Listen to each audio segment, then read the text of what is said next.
dar la bienvenida a todos los que os habéis apuntado a esta charla. La charla tiene el nombre de Muerte del Divo y irá a cargo de Mateo. Él es el fundador y director de Pausanias, Viajes Arqueológicos y Culturales. Antes de darle paso, comentaros un par de cositas más técnicas. La primera es que mantendremos los micrófonos silenciados durante la sesión.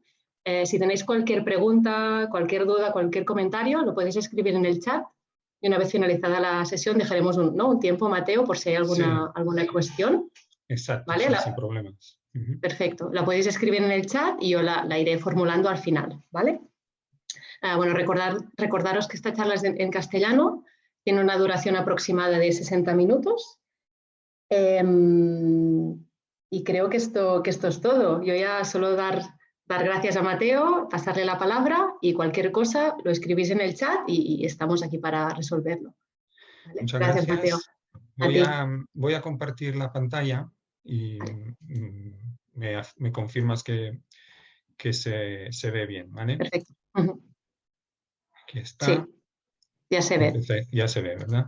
Sí, perfecto. Pues perfecto.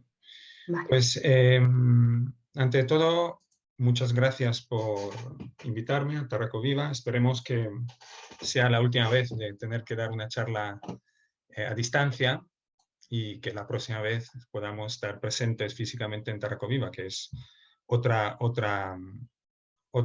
cosa completamente. Y os agradezco de parte de Pausanias vuestra asistencia, Pausanias Viajes Arqueológicos y Culturales. Y por lo tanto nuestra charla está pensada como un pequeño paseo por Roma, y este paseo tiene como temática de fondo, como muchas veces tenemos en nuestros viajes, tiene una temática concreta de fondo. En este caso, la temática, enlazando un poco con la temática general del festival sobre el fin de la República, vamos a dar un paseo por Roma y vamos a ver algunos de los lugares emblemáticos que tienen que ver con este gran evento paradigmático de las Idus de marzo. Idus, femenino en latín, pero bueno, los Idus de marzo. Esa fecha tan importante, tan extraordinaria para la historia de Roma, que ha tenido repercusión evidentemente en la historiografía romana y en las letras, en las artes también, que es un evento tan importante para la historia de Occidente, creo en general, tanto que los historiadores han escrito, los arqueólogos historiadores sobre todo, han escrito libros enteros, montañas de libros sobre esta cuestión. Nosotros la abordamos de un punto de vista casi como si fuéramos turistas, y vamos intentando, leyendo un poco las fuentes, que quizá vosotros habéis tenido la suerte de los que han tenido la suerte de estar en Roma, o los que han podido participar al Festival de Tarraco en estos años, pues bueno, algunos conocerán ya. Pero bueno, daremos este paseo por Roma e intentaremos, como decía, leyendo las fuentes, pues ver algunos de estos lugares emblemáticos donde ocurrieron los eventos. Estos eventos ocurrieron en lugares determinados que la arqueología, gracias al estudio de las fuentes, la arqueología, a muchas disciplinas, no solo la arqueología, sino el estudio iconográfico de la numismática, por ejemplo, pues muchas disciplinas han hecho posible pues, identificar algunos de estos lugares. ¿De acuerdo? Eso pasa con muchos de los lugares de la antigua Roma. Gracias a años y de centenares casi de años ya de arqueología y de estudios de los clásicos, pues se ha permitido identificar estos lugares. Bueno, pues entonces, ¿qué ocurrió el 15 de marzo y sobre todo dónde podemos encontrar rastros de estos eventos en la Roma actual? ¿De acuerdo? Voy a pasar de diapositiva. Bueno, ya han llegado las Idus. Estamos el 15 de marzo del 44 a.C. Y esto es lo que dijo César fuera de la curia de Pompeo. Ya han llegado las Idus. Y esta frase se lo dice a un adivino que había intentado advertir a César de los presagios negativos que se estaban ocurriendo a lo largo de los últimos días, para que no fuese al Senado, para que no fuese al a la curia. Bien, César responde, pero todavía no han pasado. No, perdón, el adivino responde a César, pero todavía no han pasado. No han pasado las idus, el día no ha acabado. Y de hecho, ya sabemos cómo acabó la historia. Pero bueno, eso es un poco nuestra introducción, un poco en plan, ¿no? Lema para introducir a nuestra charla. Para poder entender los lugares, cómo se ha podido construir o cómo se podía identificar la topografía antigua y los varios lugares de la Roma antigua, tenemos que tener presente algunos aspectos de la mentalidad romana. Nosotros cuando visitamos, cuando vamos por pues, la ciudad histórica de Roma, por el foro romano, por los foros imperiales, ¿no? Hablamos siempre de monumentos, ¿no? Monumentos. Lo monumenta, en latín, son, como dicen este vocabulario de Forcellini, este léxico de Forcellini, monumento es lo que nos advierte de algo. Lo que nos recuerda, nos advierte de algo, ¿no? Entonces la memoria para los, y viene del verbo monere, que significa amonir, o sea, avisar. Y esto es muy importante en la mentalidad romana, porque precisamente el concepto de este monumento hace que los monumentos se queden en el sitio durante siglos, durante la historia romana. O sea, la voluntad de los romanos de recordar su historia, pues es tan fuerte que mucho monumento tiene una estratigrafía vertical enorme, pero se han desplazado muy poco. Y esto es una ventaja para la historia, para la arqueología romana.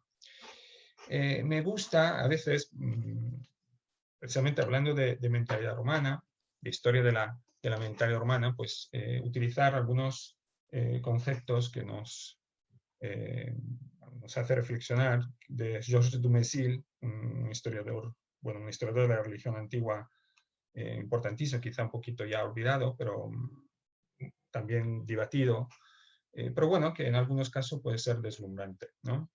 Y él comparando, es el fundador de utilizar el método comparativo en las religiones antiguas, pues comparando un poco la mentalidad romana con, por ejemplo, la mentalidad indiana, hace algunos, nos da algunas palabras que nos sirven mucho para entender esta mentalidad romana, que no puede ser separada, la vida cotidiana romana no puede estar separada de lo que es la religión. El pensamiento de lo romano es histórico, lo que decía antes, la historia para los romanos en sus monumentos es importantísima. El pensamiento de los romanos es un pensamiento histórico, el de los indios es fabuloso. El pensiero de los romanos es nacional, el de los indios es cósmico. El pensiero de los romanos es práctico, y el de los indios es filosófico. El pensamiento de los romanos es relativístico, empírico. El de los indios es absolutístico, dogmático. El pensamiento de los romanos es político. El de los indianos es moral. De los indios es moral. Finalmente, y esto quizá es lo más interesante, el pensamiento de los romanos es jurídico. Y el de los indios es místico. Es un poco algunas palabras que nos puede ayudar a entender lo que hablaremos ahora a continuación. Entonces, es jurídico el pensamiento de los romanos. De hecho, cuando veremos nuestros tres monumentos, la Domus Publica, la Curia de Pompeo y luego la celebración de los funerales de César en el Foro Romano, pues tengo que tener presente estos aspectos del pensamiento romano que todavía perdura, obviamente con una cierta evolución, al final de la República. Y nuestro punto de partida será la Domus Publica. ¿De acuerdo? La Domus Publica es prácticamente donde vivía César. Era nuestro punto de partida del 15 de marzo del 44. La Domus Publica era la casa donde vivía César vivía César como Pontifex Maximus. Eso es lo importante. Sabemos dónde vivía César, porque lo dice en la fuente, pero sobre todo tenía que vivir en la Domus Publica porque él era el Pontifex Maximus. Teniendo en cuenta lo que he dicho antes, pues tenemos que saber qué era el Pontifex Maximus. También nos sirve para identificar la casa del Pontifex Maximus. Sabemos que César, desde el año 63, tenía este cargo de Pontifex Maximus desde el año 63, y era un cargo normalmente vitalicio, o sea que le duraba toda la vida. ¿Y quién son los pontífices? Los pontífices son los garantes de la ortodoxia, podemos decirlo así, del ritual nacional, del ritual público. Son los custodios, los intérpretes de las tradiciones jurídicas romanas, de las consuetudines, son lo que establece en base a cuáles reglas se tiene que tener un ritual u otro, ¿vale? Son como, diría casi, los jueces supremos. En cualquier tipo de ritual, tanto sea sacral, procesual o de negocio, que se tiene que hacer en cualquier momento de la vida pública o privada de un ciudadano. Y de hecho, él se podía consultar el pontífices, el pontifex, y tenían que ellos dar un responso. Era una especie de verdaderos jueces supremos de la religión romana aplicada, de la religión romana aplicada a la vida pública y a la vida de todos los días. Pues el tema es más complejo de lo que estoy contando, porque realmente el Pontifex Maximus era una de las figuras sacerdotales de la antigua Roma. Aquí Festo nos dice que nos da un orden de importancia de los diferentes sacerdotes. El más importante era Rex, y solo en quinta posición estaba el Pontifex Maximus. En medio estaban los flamines, los flamines mayores, que eran los flamen dialis, el flamen martialis y el flamen quirinalis. Si os dais cuenta, los nombres de estos sacerdotes, que son los flamines, son una tríada de dioses, que es la verdadera primigenia tríade romana, o sea, Júpiter, Marte y Quirino. Estos tres dioses son la verdadera origen de la tríada romana. Que luego cambió en los famosos tríada capitolina, ya en la época de los Tarquinios, pero en el origen de Roma, la tríada era Júpiter, Marte y Quirino.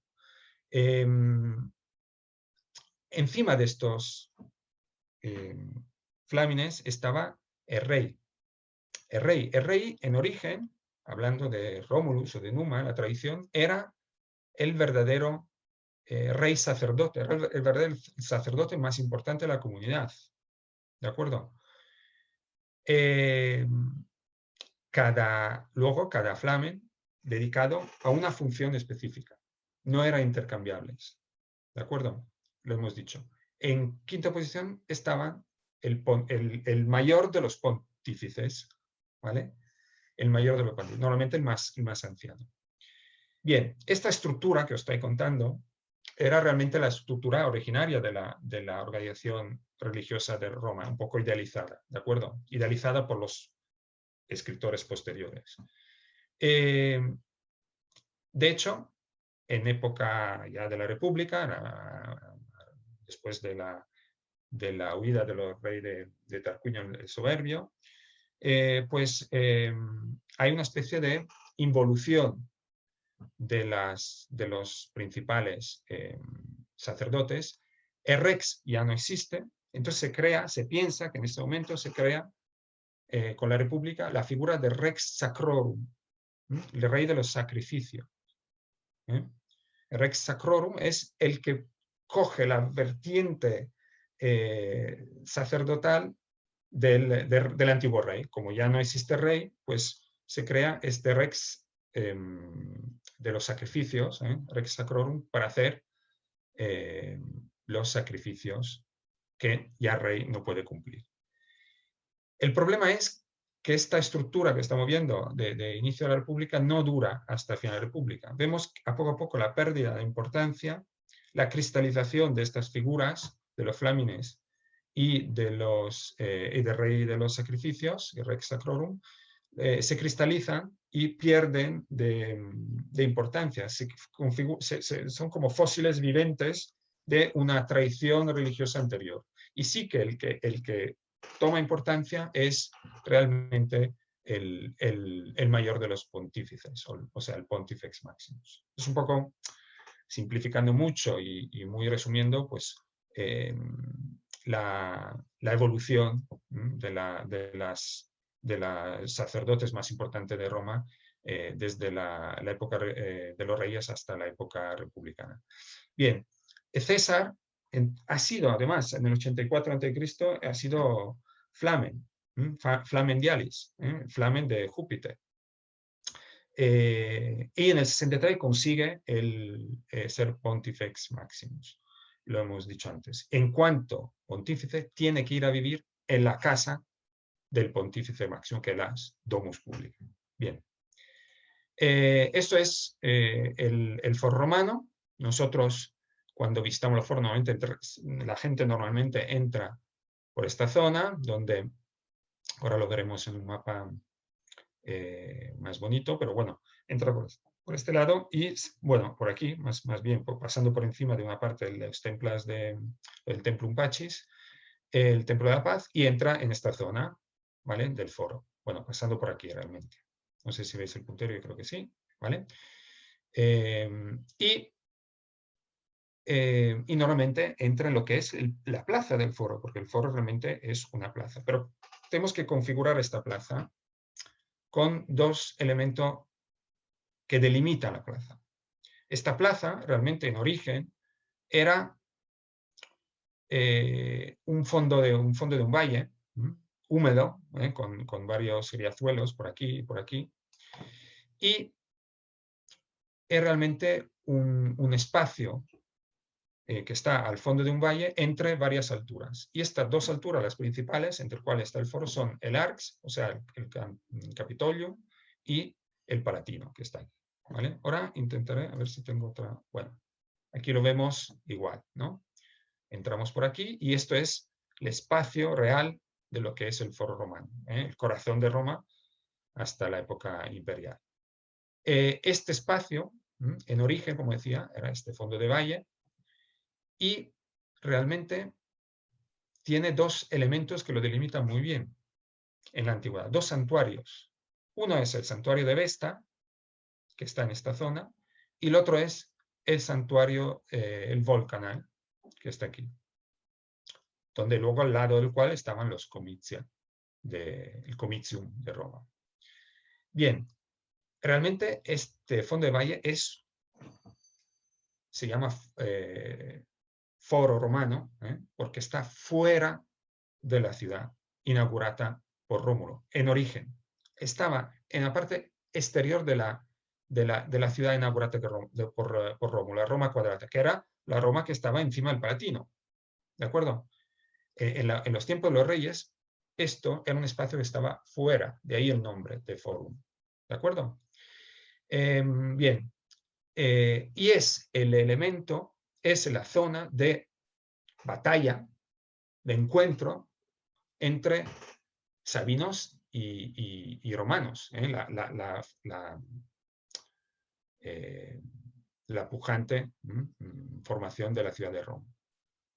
Se están batallando aquí. Y eso será el lugar del enfrentamiento de sabinos y romanos. Esta es la vía sacra, y por aquí están todos los, ¿cómo decir?, los santuarios, los monumentas más emblemáticos de la historia de Roma arcaica, de la historia de Roma en general. ¿De acuerdo? O sea, es un concentrado de historia de los orígenes de Roma. ¿De acuerdo? No podemos hablar todo esto, Pero lo que sí me interesa es que tengáis muy claro que es un espacio delimitado de dos santuarios. Uno es el Volcanal, aquí, quizá relacionado con Marte, bueno, y el santuario de Vesta, que está aquí, sabemos exactamente dónde está, las casas de la Vestale, el atrium Veste. ¿De acuerdo? Aquí. Bien. Aquí lo tenemos. Bueno, sabemos por las fuentes que la casa del rey fundador, de los reyes fundadores de Roma, a partir de Numa, especialmente a partir de Numa, no de Rómulo, sino de Numa, pero Rómulo vivía en el Palatino, está aquí, al lado del santuario de Vesta. El rey, en cuanto rey sacerdote, inaugura un espacio al lado del santuario de Vesta y su casa, su cabaña, está al lado del santuario de Vesta. Ve el santuario de Vesta donde está el fuego sagrado de Roma, el símbolo, siempre, el fuego siempre encendido de Roma. ¿De acuerdo? Entonces, el rey originario de Roma, y las excavaciones de los últimos 20 años lo han confirmado en las publicaciones de Carandini, del Atlante de Roma, el Atlante Arqueológico de Roma, pues, y de sus estudios, pues lo han confirmado en varios artículos, en varias excavaciones que han durado más de 20 años, pero que han podido confirmar cronología, de alguna manera, y de alguna manera también el proceso de formación de estos espacios. ¿De acuerdo? Entonces, sabemos que la Domus Publica, donde vivía César, que es una herencia de todo este proceso, tenemos que buscarla en este lugar. Como veis, todo esto es el actual santuario de Vesta. ¿Vale? Bueno, esto es el templo de Vesta, y esto es l'Atrium Veste, donde vivían las casas de las Vestales, todo este espacio. Pero todo este espacio, que como lo veis aquí, alineado más o menos esto con la vía sacra, que es esta, pues simplemente es una construcción a partir del incendio de Nerón. O sea, estamos hablando del año 64 después de Cristo. ¿De acuerdo? ¿Y dónde estaba entonces? ¿Cómo era esta área en época de César? Pues también esto la arqueología ha podido más o menos identificarlo. Tenemos el templo de Vesta, esto es la interpretación que hace Coarelli, y al lado la casa de la Vestale con sus 6 celdas, y al lado lo que era la domus del rey de los sacrificios, el Rex Sacrorum. ¿De acuerdo? Bien. Bueno, esta es otra planta, pero lo que me interesa es esto. Esta es la situación originaria, el santuario de Vesta, la cabaña de las Vestales y la Domus Regia, la posible casa del rey, una pequeña cabaña que tenemos aquí. Ahora luego os ubico dónde estaba, pero bueno, para que veáis, esta es la posible cabaña de la edad regia, por así decirlo. Estamos en el siglo final del siglo VIII, VII a.C. Y según los reyes van sucediéndose, tenemos a una ampliación de estas casas. La Domus Regis se va ampliando. Y se va ampliando hacia el este, como era normal, porque aquí tenemos ya el foro. Entonces se está ampliando hacia el este, hasta llegar a la época de los tarquinios, que deciden separar un poco lo que es el concepto de rey sacerdote, cambia, como hemos dicho, empieza a instaurarse la tríada capitolina de los tarquinios, Júpiter, Juno y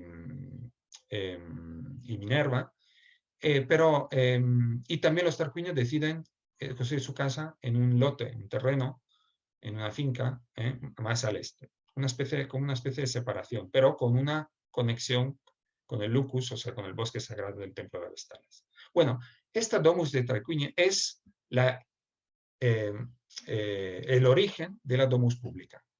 De la Domus Publica que luego será habitada, habitada por César.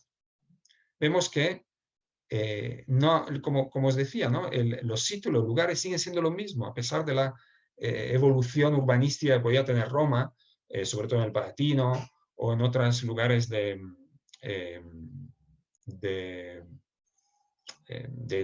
casas grandes de los ricos, el Palatino, también en la zona, bueno, en otras zonas de Roma. Pero lo que me interesa es destacar que aquí la Domus Publica sigue estando en un lugar central de la Roma republicana. Y esto es un poco lo que podía ser la situación en época, no sé esto cómo quitarlo.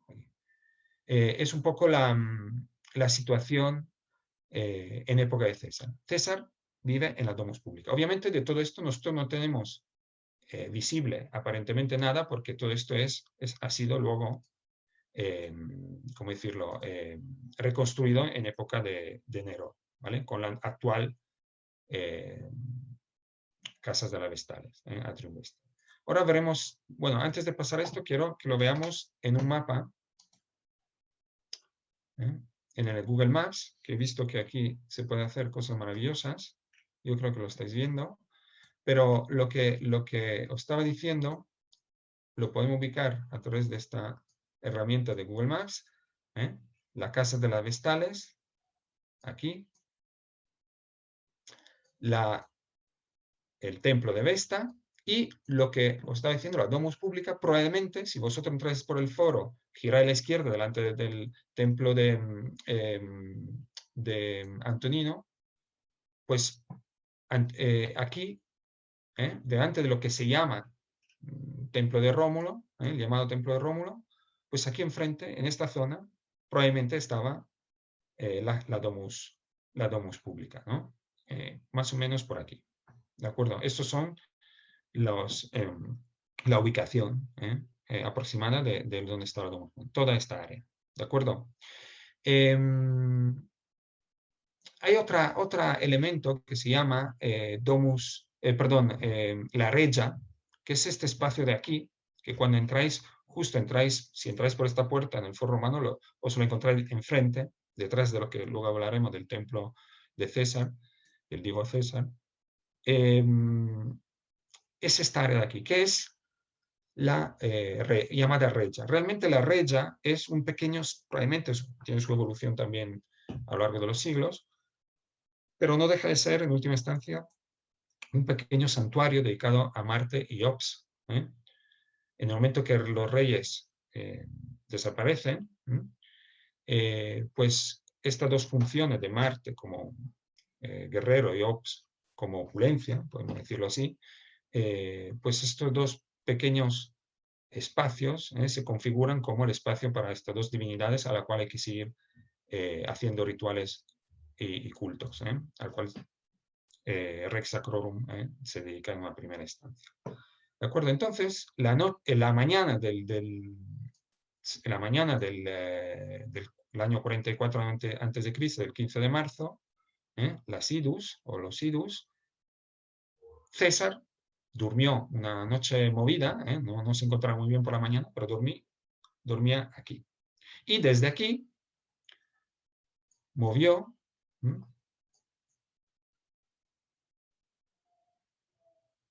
creo que estáis viendo, no sabemos si por qué sitio, si pasaba por esta parte del Arx, aquí había una puerta, o la otra puerta estaba por aquí, la Carmentalis, por el sur, se mueve y va hacia otro espacio, del cual ahora hablaremos, que hoy se llama Largo di Torre Argentina, el área sacra Largo di Torre Argentina, va hacia la curia de Pompeo. ¿De acuerdo? Entonces, lo que yo, aparte de ubicar es más o menos exactamente, aproximadamente, donde está la Domus Publica, lo que me interesa es destacar cómo se puede llegar a establecer dónde estaba esta casa, porque la fuente nos lo dice, estaba al lado del Templo de Vesta. Es más, la Domus Publica, ya en época republicana, que une prácticamente la antigua casa de los Tarquinios a la casa del rey de los sacrificios, Rex Sacrorum, pues sabemos que la fuente dice que tenía un muro contiguo al santuario de Vesta. Bien, pero lo que me interesa es que como veáis, para ubicar exactamente estos lugares, tenemos que, nada menos que empezar a remontarnos al inicio de la historia de Roma. Nada menos que de la cabaña de Numa Pompilio, que es el primer rey que vive en el foro, básicamente, en la parte baja de la ciudad. ¿De acuerdo?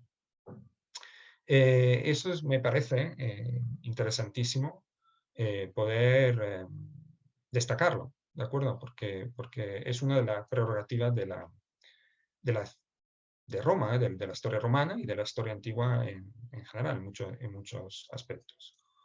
Bien, entonces decimos que esta mañana César, a pesar de todos los presagios negativos, de todos los eventos que nos cuentan sobre todo Suetonio, nos cuenta Apiano, nos cuenta Casiodión, nos cuenta también Plutarco, a pesar de todos estos presagios negativos, pues César se acerca, acompañado por una multitud y sobre todo en una especie de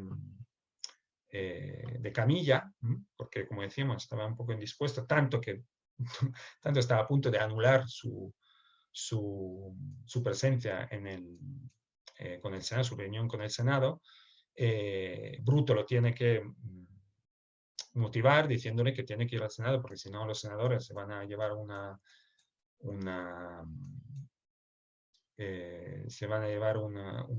van a ser defraudados. Pues entonces César finalmente decide, acompañado de siervos y de clientes, y llevado en esta camilla, llevado hasta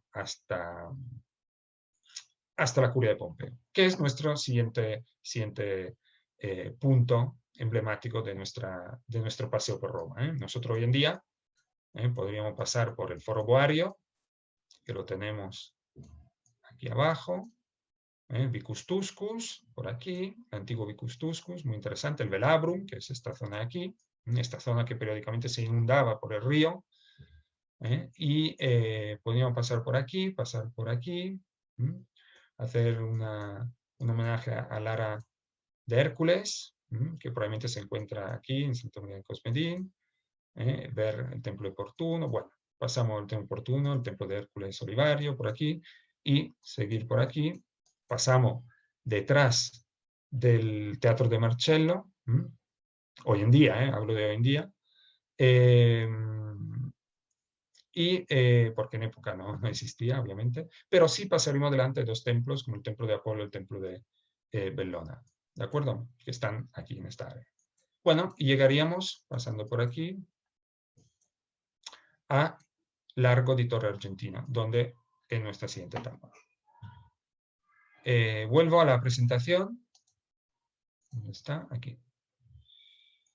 Vuelvo a la presentación y vamos a la curia de Pompeo. Luego os explico esta imagen, pero vamos a ver dónde se encontraba. Bueno, la curia de Pompeo se ha ubicado ya desde las excavaciones de los años 20 del siglo pasado. Y está el área, una fotografía del área, como veis, con varios edificios, varios templos, una estratigrafía bastante compleja, excavada, como he dicho, en los años 20.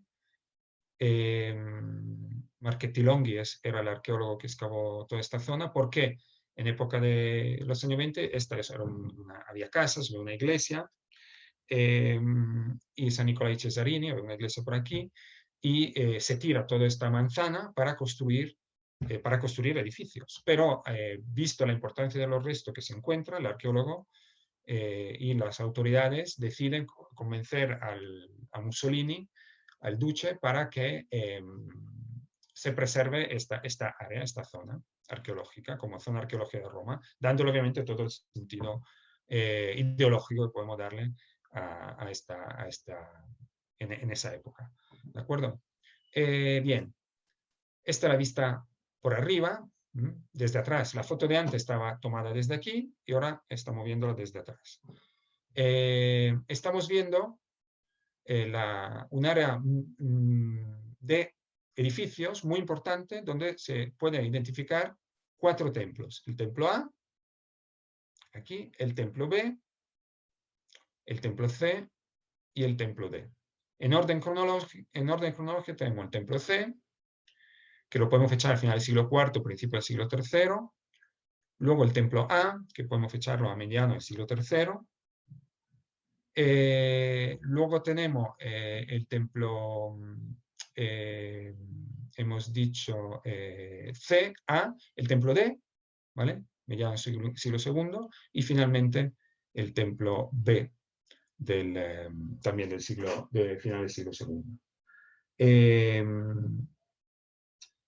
Bien, esta área es muy compleja, se excava, pero aparte de estos 3 edificios, repito, importantísimo, un templo del templo C dedicado a Feronia, divinidad típicamente relacionado con el mundo Feronia, como dice la palabra, Fer, ¿no? O sea, con el mundo salvaje, pero en ámbito itálico, en ámbito sabino, no directamente latino, pues sino sabino. Tenemos la identificación de este templo como un templo dedicado a los lares permarinos, relacionado también lares relacionados con el agua. El templo D, que es este, que solo tengo una parte, el resto está debajo de esta vía, probablemente relacionado con Juturna, otra ninfa. Bueno, todo un tema relacionado, y el templo de la fortuna Uyushedei, pero bueno, esto no tiene que ver, pero veis una zona relacionada con las aguas, ¿de acuerdo? Todo relacionado con las aguas. Probablemente aquí, en época imperial, se ubicaba la zona de control también de los acueductos de Roma, ¿no? En la zona de las personas que estaban prepuestas para el control de las aguas. Bien, pero Marchetti Longhi, en los años 20, encuentra un edificio, un muro aquí, en esta zona. Nosotros aquí podemos asomarnos, donde está este pino, ¿de acuerdo? Cuando vamos a nuestro paseo por Roma. Bueno, esta es una imagen de cuando se inaugura este espacio, esta área arqueológica en los años 20. Tenemos hasta una pequeña imagen de la visita del Duce al área arqueológica, pero bueno. Los hallazgos, veis, esta es la foto de la época, los hallazgos, esta enorme imagen, un acrolito, probablemente Feronia, exactamente, este acrolito. Ahora está en el Museo de Montemartini. Y aquí la área. Bueno, decía que Marchetti Longhi encuentra un edificio que obviamente está ligeramente mal orientado diferentemente orientado respecto a los templos principales. Encuentra también donde está el número 4 y el número 5, 2 latrinas. Veremos que esto también es interesante, importante. Pero sobre todo ve este edificio que tiene unos muros bastante espesos, bastante grandes, y que no tiene que ver obviamente, no tiene relación topográfica con los templos, a nivel de orientación, quiero decir. Entonces, enseguida, leyendo la fuente, sabe que la curia de Pompeo era un anexo, era una exedra, era parte de un complejo mucho más grande, que era el teatro de Pompeyo, que se construye, si no recuerdo mal, en el año 56, por ahí. Y era realmente el edificio más grande de Roma en ese momento. Era un teatro construido en piedra, un teatro que en la época era prohibido construir teatros en piedra. Los teatros de Roma eran cosas muy puntuales relacionadas con los cultos. Bueno, y normalmente construido en madera, que luego se desmontaba en determinados días del año, según las fiestas religiosas. Pompeo nada menos construyó un teatro entero en piedra, enorme, que hoy ha desaparecido, con unos pórticos impresionantes detrás. Esto es el Porticus post Scenam, ¿no? El pórtico detrás de la escena, que lo tenemos aquí, con todas las estatuas y los despojos de sus campañas militares, expuestos aquí, ¿no? Para recordar sus triunfos, como si fuera un triunfo permanente del Pompeo el Grande, gran conquistador y gran hombre político de Roma. Y construye este teatro. Este teatro, obviamente, para poder construirlo tiene que también utilizar una pequeña, ¿cómo decirlo? Una pequeña trampa. Él dice que va a construir un templo dedicado a Venus, Venus Victrix.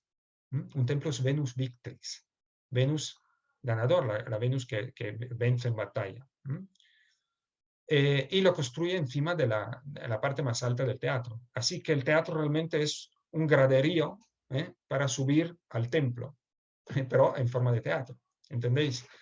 Bueno, es un edificio absolutamente enorme, descomunal para la época.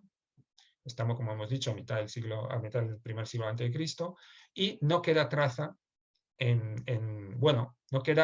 aparentemente no quedan trazas de este magnífico edificio de la Roma antigua, pero hay una traza topográfica. Como veis, esta calle, torcida, esta calle, sigue manteniendo, veis la cabe aquí. Estos edificios, estos palacios, estas casas actuales tienen todavía la forma que tenía el antiguo Teatro Pompeyo. Como por otro lado ocurre en Piazza Navona o también en Tarragona. ¿De acuerdo? En algunos casos, pues la planta sigue siendo la de los antiguos edificios, reaprovechando las estructuras. De hecho, aquí hay algún restaurante donde debajo, en los sótanos, o un hotel, donde tú puedes ver en los sótanos los restos. ¿De acuerdo? Nosotros, paseando, venimos por aquí para ver una parte de este grandioso edificio, la curia. Bueno, aquí otra imagen para ver cómo podía ser, esta construcción un poco fantásticas, pero bueno, para que tengáis idea de cómo podía ser el edificio. Pero bueno, lo que nos interesa es esta parte de aquí, la parte del fondo, donde está este edificio, que realmente es una curia. Una curia pensada, esta parte de aquí, como he dicho antes en planta.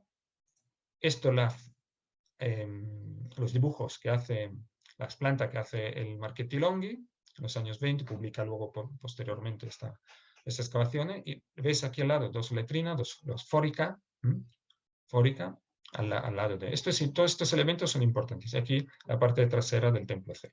Bien. En años más recientes, todo este edificio se ha vuelto a limpiar, excavar un poco, los datos se han puesto otra vez se han vuelto a estudiar un poco, y veis esta fotografía precisamente hecha para una publicación de un arqueólogo que se llama Antonio Monterroso, español, además, que junto con la superintendencia el ayuntamiento los arqueólogos del Ayuntamiento de Roma han hecho esta reexcavación y reestudio de los muros de toda esta área. Como veis, hay una serie de muros, también de época medieval, posterior, tardíos, ¿vale? Pero donde estoy señalando aquí, espero que se vea, donde estoy señalando aquí, esto es la anchura de un muro que va horizontalmente hasta aquí, hasta aquí, ¿vale? Esto es el muro de la curia de Pompeo, es un tramo del muro de la curia de Pompeo, de aquí hasta aquí, ¿vale?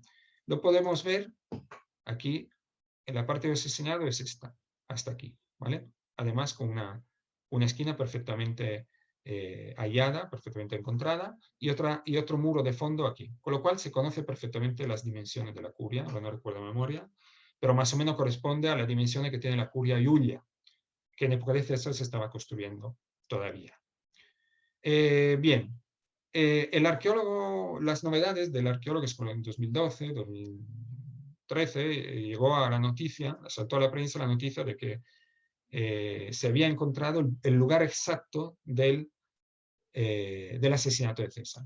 César, como sabéis, entra en la curia, se sienta, viene rodeado por los senadores. Esto tenéis que leer absolutamente, por ejemplo, la versión de Appiano, que es maravillosa. El patos que hay en todo los momentos parece realmente una película. No tiene nada que envidiar a todos los nada que envidiar a las grandes novelas históricas. Si leéis Appiano directamente, de la muerte de César, es una lectura recomendable y muy, muy divertida, con mucho patos. ¿Vale? Bueno, los arqueólogos encuentran aquí este muro perpendicular, que como veis es posterior al muro original de la curia, esto es posterior, pero debajo de esto otro muro, por debajo, se encuentra un muro contemporáneo a este. Este muro y el muro que está aquí debajo son romanos, ¿vale? Y estos son romanos, ¿de acuerdo? Pero esto posterior a este. Bueno, ¿qué quiero decir con esto? Se encuentra una especie de basamento posterior a la construcción de la, según los arqueólogos que han estudiado esto, posterior a la construcción originaria de la curia pompeyana, de Pompeo, de la curia Pompeya, perdón, y descubren esta especie de basamento, que era mucho más alto, unos 2 metros, y interpretan, suponemos que estos dos muros sujetan una base de cemento, que era mucho más alta, hasta a lo mejor 2 metros, como una caja, como para obliterar, cancelar el lugar del asesinato de César. Lo interpretan de esta manera, ¿vale?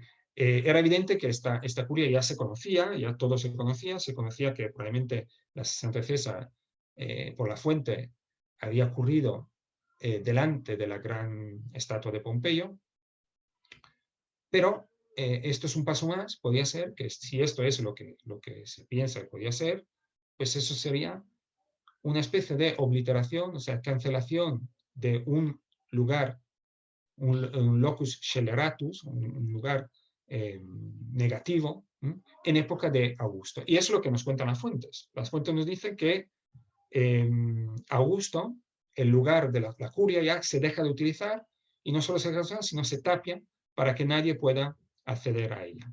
¿De acuerdo? Y esto podría ser nada menos que la obliteración del lugar exacto de la muerte de César. Y casualidad, también tenemos un pino que ha nacido de forma casual aquí. Bien, está la planta, como veis, la curia por aquí, y estos dos muros que os he enseñado. Todo esto lo se puede ver en Roma, en nuestro paseo, desde arriba. Aunque parezca poco emocionante, pero lo es, os lo aseguro. Viéndolo desde aquí arriba, y hablando y leyendo los textos, pues esto es un gusto para el viajero que pueda, obviamente no está señalizado ni nada, pero bueno, muchos lo conocen y es un buen sitio para imaginarse la escena, ¿de acuerdo? Aquí tenemos la parte exterior antes la foto está tomada desde aquí arriba, prácticamente, siempre de Monterroso, esta foto de la excavación, y aquí tenemos el muro, ¿veis? El muro que continuaba hasta aquí y luego doblaba. Bien, el muro estaba forrado por todos unos sillares, tiene toda una cimentación por aquí, etcétera, ¿vale? Según Monterroso, pues esto muro era visto, o sea, tengo que imaginarlo con sillares, pero estaba visto en la época. Según la Marchetti Longhi, sin embargo, esa fue una plataforma y la curia estaba más arriba. Bueno, eso es probable que esta era la altura ya originaria de la curia. Bien, esta es la reconstrucción del espacio de la curia, más o menos, como os he dicho, más o menos grande como la curia de la curia Iulia, que se estaba construyendo en aquel entonces por orden de César. Aquí es la reconstrucción en 3D de la posible curia. Pero lo que me interesa es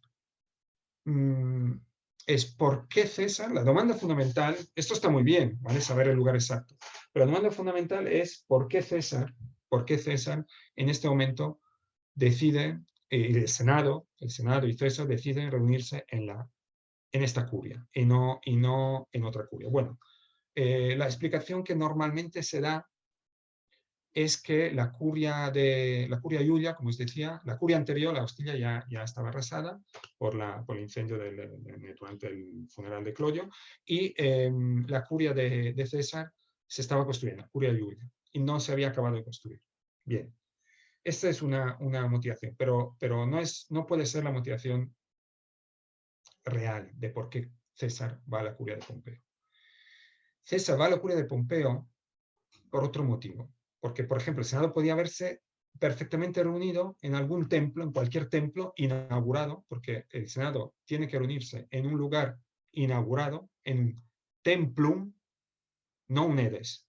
que es el templo en el sentido romano, sino en un espacio inaugurado, ¿vale? En un espacio inaugurado. Por ejemplo, en lo que hoy en día llamamos un templo, ¿vale? Pero un templum simplemente es un espacio inaugurado.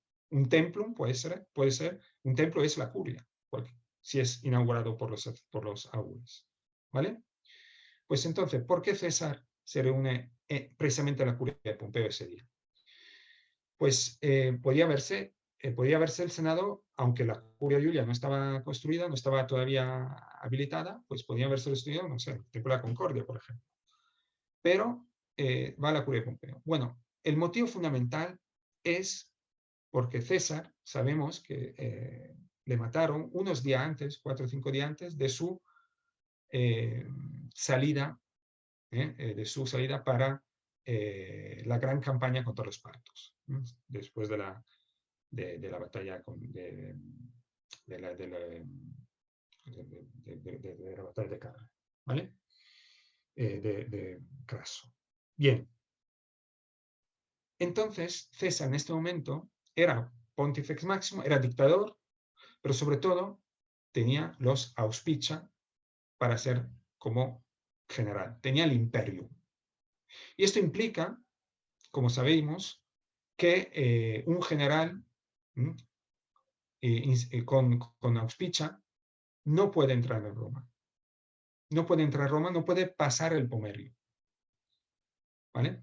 Entonces, la curia de Pompeo es una curia construida a posta por Pompeo Magno, que prácticamente durante muchísimos años ha tenido el imperio prácticamente permanente, y que él no podía entrar en la ciudad, como en su versión como hombre de armas, como general, investido por los auspicia y con imperio.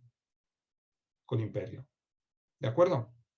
Entonces, el motivo por el cual César tiene que reunirse con el Senado es precisamente por este motivo. Como es un acto público, César tiene que mantener las formas, quiere mantener las formas. Probablemente porque, dice Coarelli, probablemente porque tiene la conciencia no del todo limpia, ¿no? Entonces, tiene que mantener las formas. Los que quieren instaurar, mantener las formas delante de todos son precisamente los que quieren otra cosa, ¿vale? Pero probablemente es ese motivo. Él podía entrar en la ciudad, obviamente. Es una cosa puramente formal, pero él quiere respetar estas normas en cuanto también Pontifex Maximus. ¿De acuerdo? Entonces, el motivo fundamental de que César se reúne a la curia de Pompeo quizá sea este. Y la curia de Pompeo en este momento era el lugar para poder reunirse con el Senado fuera del Pomerio de Roma. ¿De acuerdo? Esta es Palazzo Spada, el palazzo actual, y quizá yo viendo esta imagen me imagino la curia más o menos de esta manera, quitando el lampadario de Murano o estos bancos, pero bueno, unos asientos y a fondo, fijaros que más o menos las dimensiones pueden corresponder a la que hemos visto, y de fondo, fijaros, una estatua. Esa estatua alguna identifica como la estatua de Pompeo.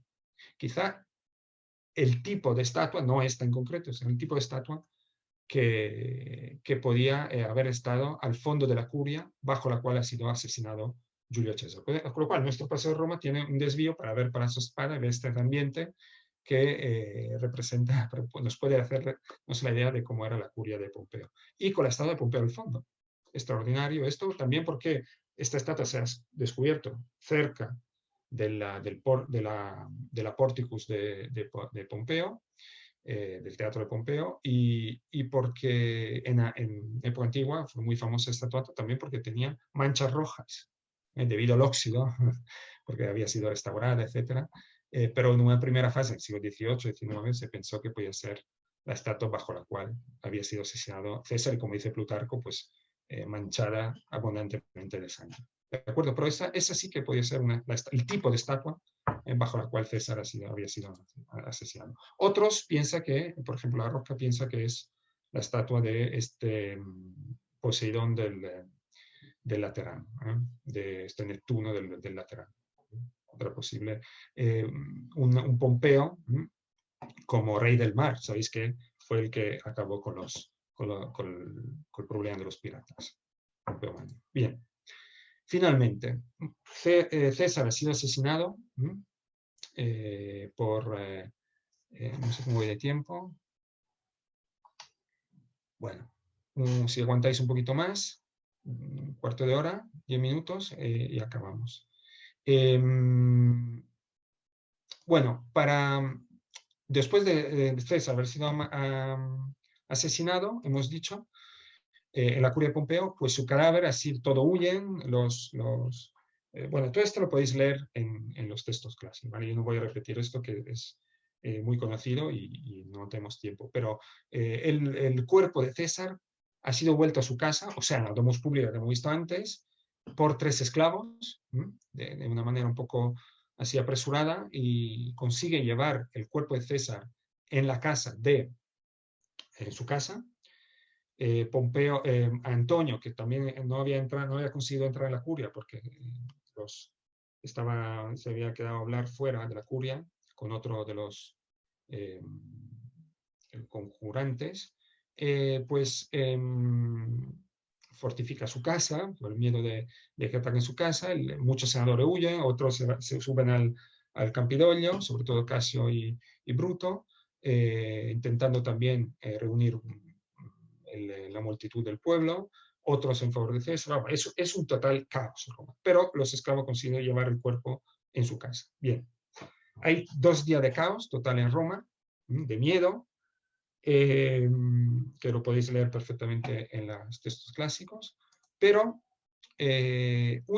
bueno, volvemos siempre al foro, el cuerpo del cadáver de César está aquí, en la domus pública, y hay una importantísima sesión del Senado el día 17 de marzo, fundamental, importantísima, en el cual prácticamente yo creo que es el momento más importante de esta época de la República, el momento en el cual se decide qué hacemos. Se reúnen los senadores, se reúne Antonio, discuten, se reúne ¿dónde? En el templo de Tellus, en la Velia. Luego os enseño dónde está exactamente. Aquí está el Coliseo, el templo de Roma y Venus, al norte, aquí en la que era la antigua Velia. Bueno, en este templo se reúnen los senadores y deciden que, resumiendo todo el debate, muy importante, extraordinario, por un lado, deciden ratificar todos los actos de César, ¿vale? Y es fantástico como lo describe a piano, y una amnistía a la vez para los asesinos de César. O sea, deciden, por un lado, y hay un discurso muy famoso de Cicerón también, y deciden ratificar todos los actos y las leyes por César, porque esto es conveniente para la República, y por otro lado, la amnistía intenta buscar una concordia entre todos, que vemos que es puramente, ¿cómo decirlo?, puramente una quimera, ¿vale?, este tipo de solución. Tanto que también se decide que César tiene derecho a un funeral público, porque los concurrentes querían que el cuerpo de César fuese tirado al río, como si fuera un traidor normal. Bueno, eso consigue Antonio, gracias a su presencia, gracias a su carácter, consigue que accede a la amnistía, pero consigue que un funeral público para César. Bien, la pira de César se está preparando en el campo de Marte, al lado de la tumba de su hija Julia, exmujer de Pompeo, que había muerto en el parto. Y se estaba preparando la pira de César. El cuerpo, recordamos, está todavía en la casa. Estamos el 17 de marzo. ¿Vale? El día siguiente, pues, se construye aquí delante de los rostra, nos dice la fuente, una especie de baldaquín, una especie de lecho fúnebre, cama fúnebre, perdón, una especie de cama fúnebre se parece al templo, además al templo de la Venus, del templo de Venus del foro de César, de la Venus Genitrix, la Venus generadora, o sea, capostipite de la gens de Julia, y el cuerpo se expone dentro de un ataúd en este lugar. Bien.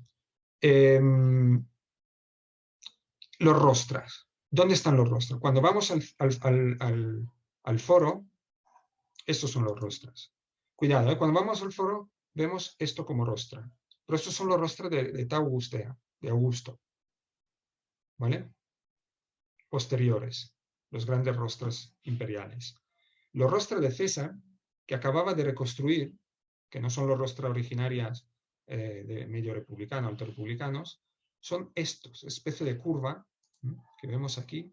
Estos son los rostras que existían en época de César. Y desde aquí, Antonio pronuncia el famoso, leyendo el testamento de César y sobre todo leyendo los decretos del Senado del día anterior, de los días anteriores, y pronuncia pocas palabras. Dion Casio también describe su discurso, lo podéis leer, impresionante, y aquí Antonio hace como una, ¿cómo decirlo? Incendia a la multitud, básicamente. Se olvida de la amnistía que había decretado el Senado para hoy, y prácticamente, por un lado, fomenta la venganza, pero por otro lado es un juego, ¿no? En una línea roja se la pasa y luego vuelve atrás, desde un punto de vista político, ¿no? Entonces mantiene activo y leyendo el testamento de César, o sea, haciendo público el testamento de César, donde se daban 300 una suma de dinero, creo que son 300 sestercios a cada ciudadano de la ciudad, y unos jardines públicos de su propiedad que los hace público, pues la plebe ya se está y hace un gesto de levantar precisamente en este lugar el gesto de enseñar la toga de César con la sangre y las puñaladas. Bien, todo este lugar, todo esto, esto es la reconstrucción precisamente de los rostras Césaris, de los rostras de César, precisamente desde aquí. Y lo podemos identificar en el foro, en este lugar. Cuando vais al foro tenéis que venir aquí y pensar en estos hechos leyendo.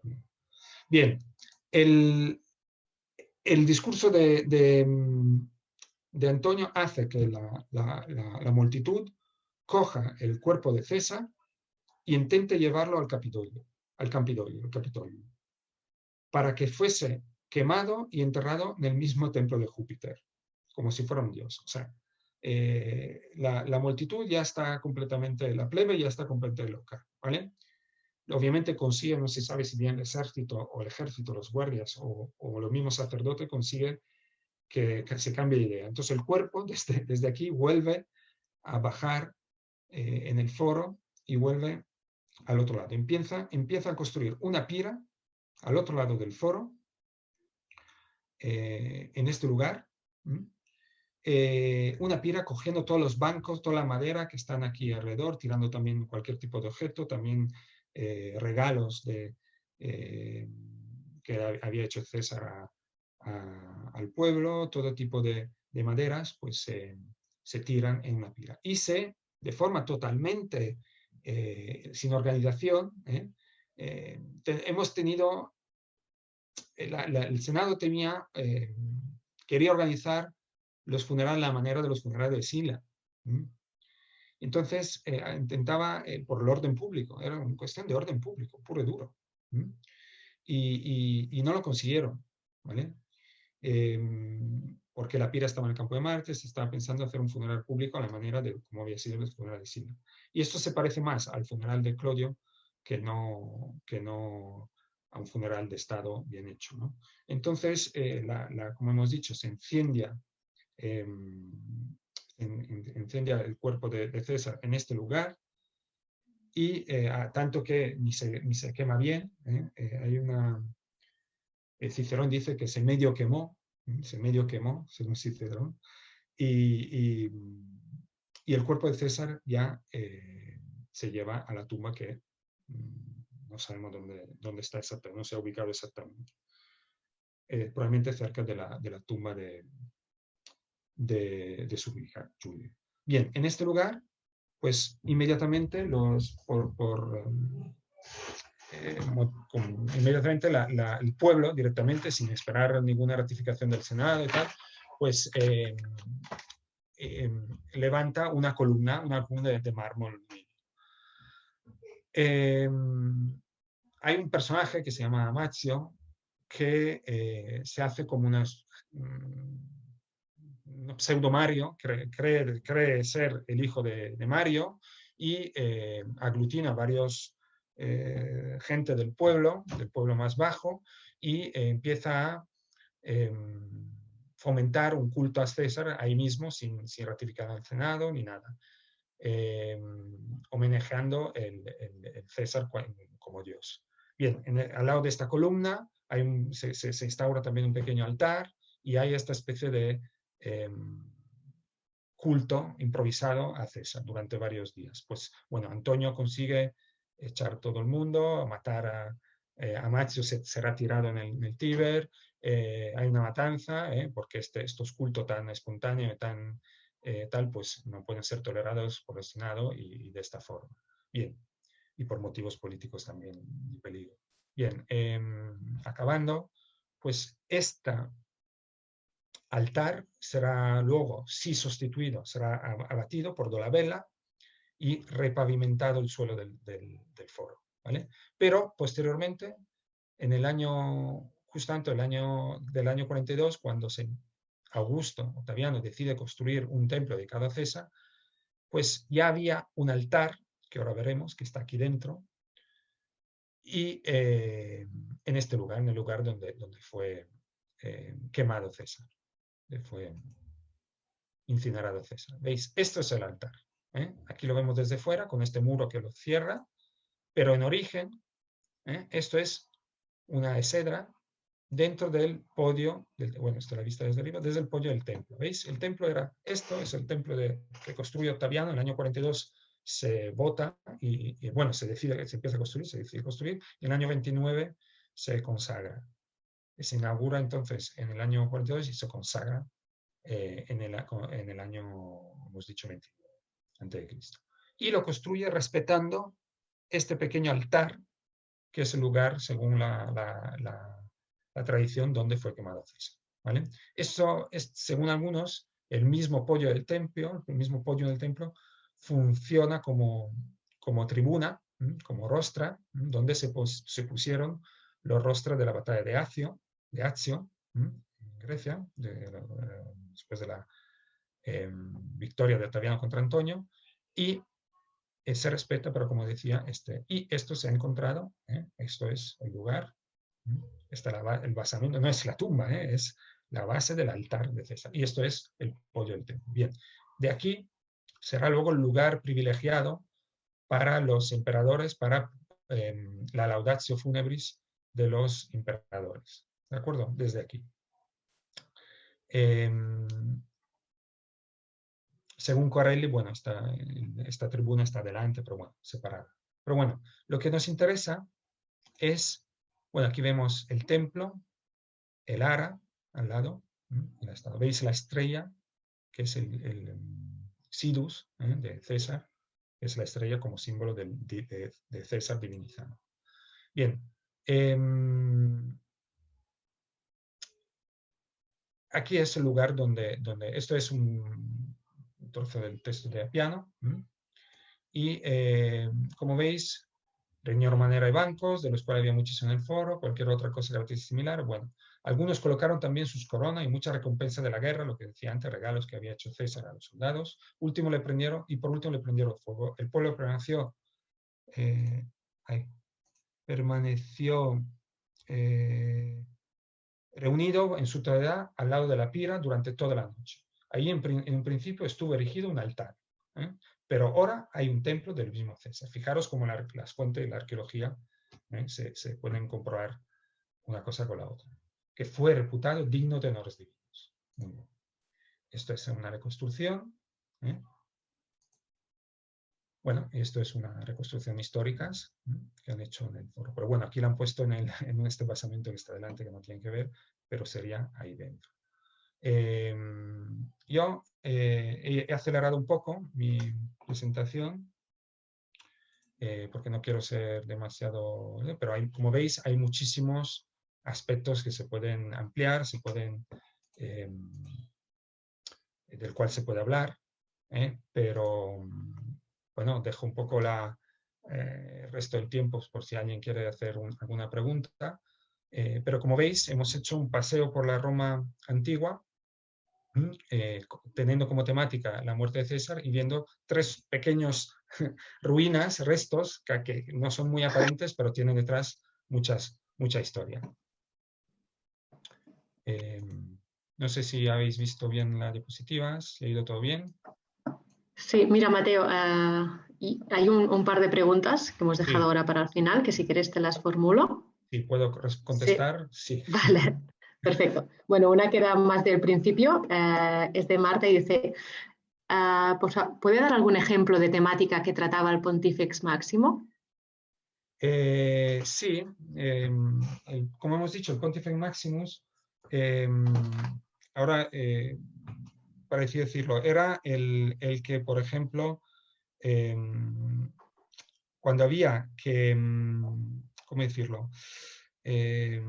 Por ejemplo, cuando había que hacer un sacrificio, ¿vale?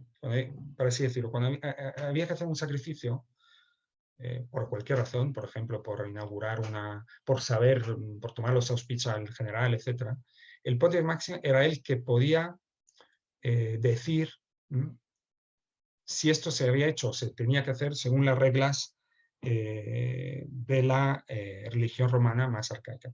A ver, lo que quiero decir es que el Pontífice Máximo es un cargo religioso, pero que tiene mucha influencia sobre la política. Y el Pontífice Maximus a veces aplicaba normas que estaban escritas que ni siquiera ya entendía él mismo. O sea, para nosotros reconstruir hoy en día qué hacía exactamente el Pontífice Maximus en sus resoluciones diarias es muy dificilísimo, porque era tan difícil incluso para César hacerlo, porque para César tenía que estudiarse normas, reglas, usos,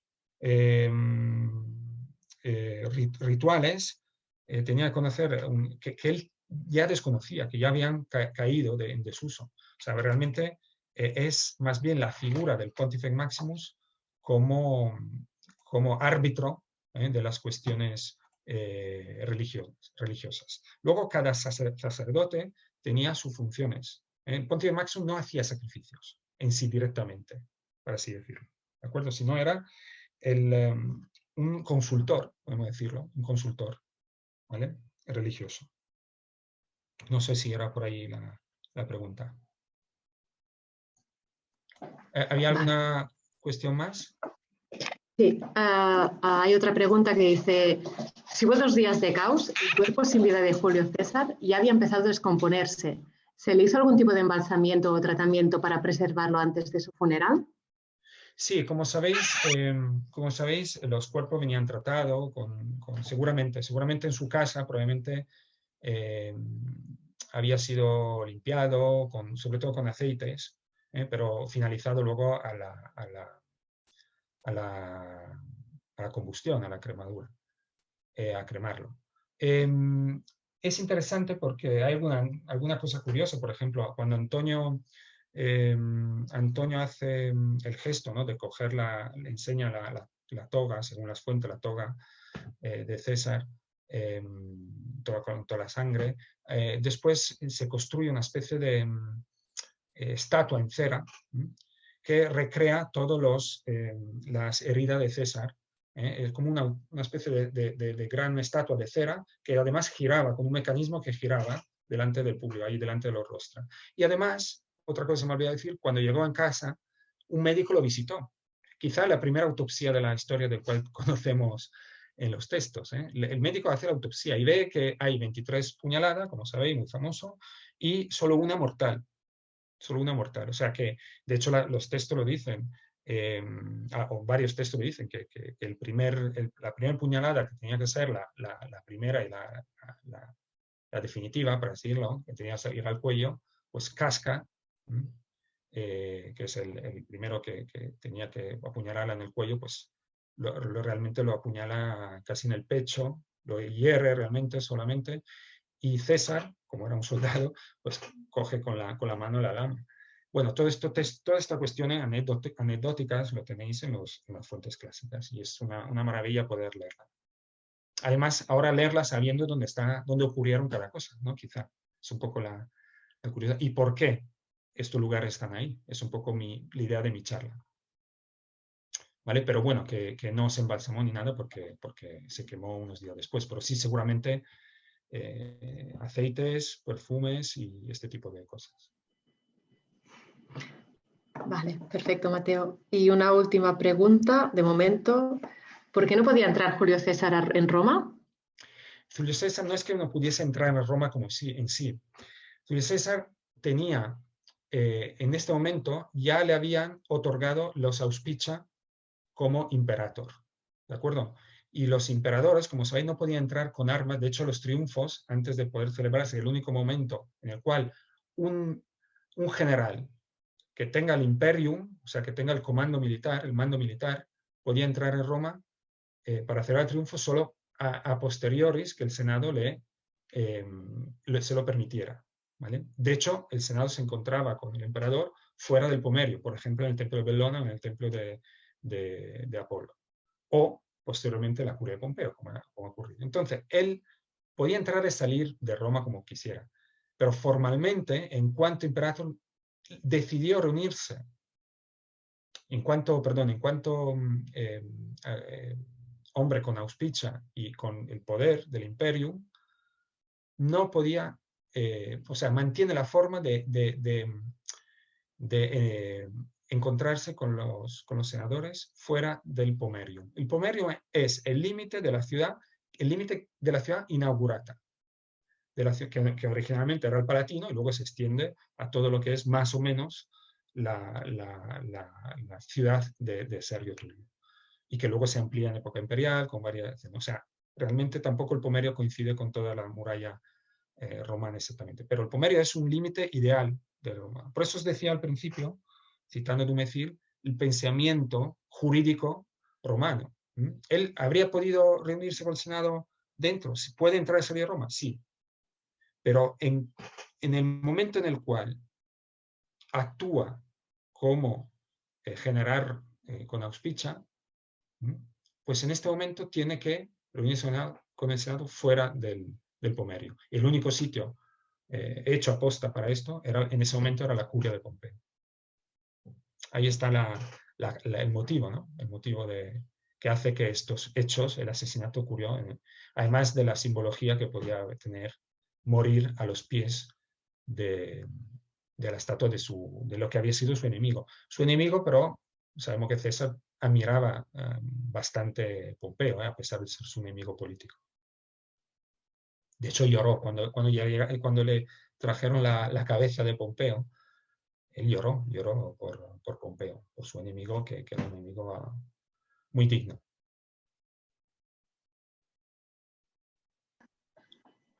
Vale. Mateo, tenemos una última pregunta, ahora sí. ¿Sí? Dice, los estandartes de Actium acabaron en el templo del Divo Julio, si no entendí mal. ¿Por qué allí? Sí.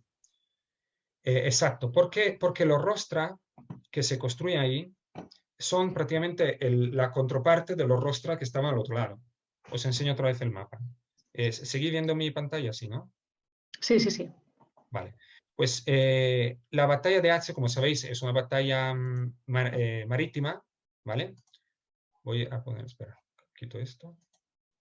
Es una batalla marítima y hemos dicho que aquí estaba los rostra, o sea, la tribuna con los rostras de las naves que originariamente estaban en el Comitium romano, que estaban aquí. César lo reconstruye y lo reconstruye aquí. Y estos rostra, que son los rostras de la batalla de las naves de Anzio, estaban aquí. Y la batalla de Accio, que está en Actium, que está en Grecia, que es la batalla naval de César, perdón, de Octaviano, de Augusto contra Antonio, pues se colgaron aquí. Quizá para hacer, ¿cómo decirlo? Por un lado y por el otro, tener una cosa casi de simetría, ¿no? Arquitectónica, ¿no? Los rostra por un lado y los rostra por otro lado. De esto se llamaron luego rostra vetera, los antiguos rostras, y esto los nuevos rostras, o los rostras del templo del divo César, ¿vale? Quizá el motivo podría ser este. De hecho, al lado, aquí se construyó dos arcos, uno al lado, uno al otro, el arco pártico y el arco arcaico, para recordar la batalla de Accio y la batalla y la devolución de las insignias por los partos a Augusto, ¿no? Bueno, tiene mucha... Cada piedra, os aseguro que cada piedra en el foro romano tiene un motivo, ¿eh? Y tiene una historia detrás. Cada piedra que veis. Es inmenso la estratigrafía que hay en el foro romano.